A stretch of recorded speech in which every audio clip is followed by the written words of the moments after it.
In front of them, the double-winged doors finally swung open, and they entered a room filled with an almost heavenly light. The middle of the chamber was dominated by a large oval table made of dark wood.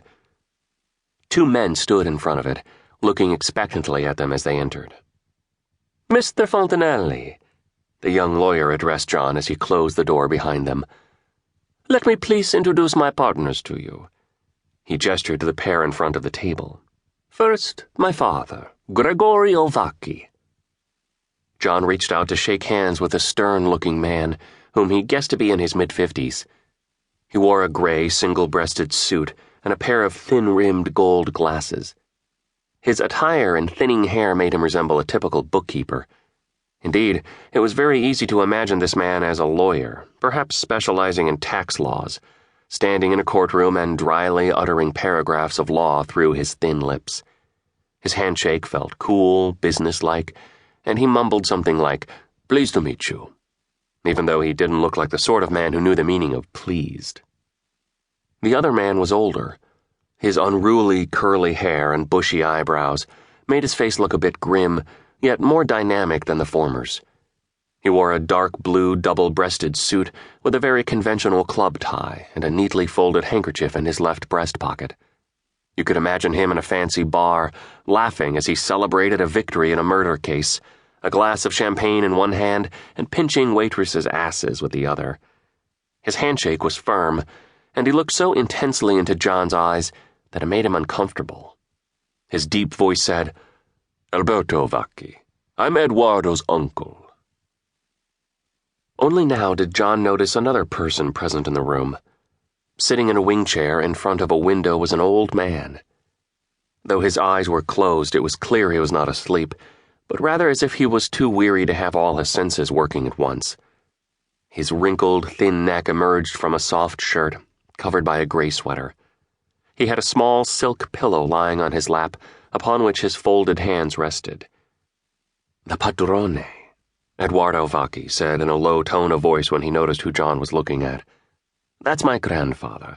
As you see, we're a family firm." John only nodded. He didn't really know what to say.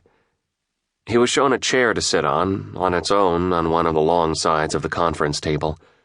Across from him on the other side of the table were 4 chairs with their backrests pressed against the table in neat fashion. Lying on the table in front of each chair were thin folders, the covers made of black leather with crests emblazoned on them. "Would you like something to drink?" he was asked. "Coffee? Mineral water?" "Yes, coffee, please," he heard himself say. He had the same nervous feeling now as when he'd entered the lobby of the Waldorf Astoria Hotel only a short while ago. Eduardo placed the coffee cups on the table, which had been sitting neatly and orderly on a small trolley.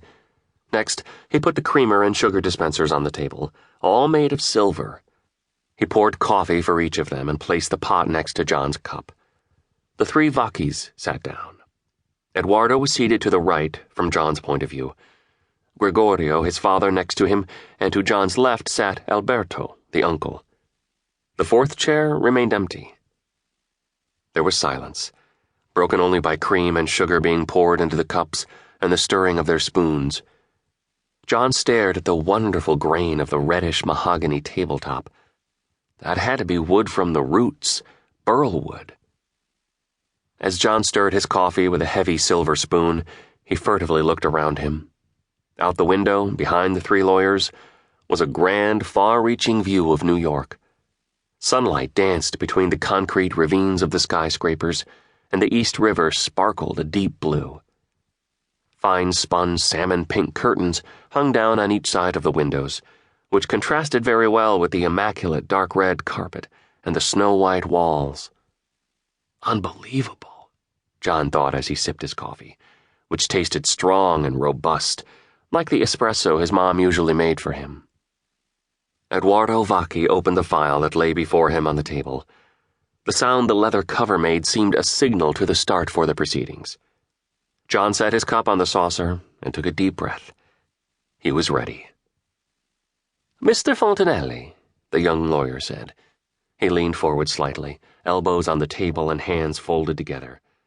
His voice didn't sound so welcoming anymore, but rather official.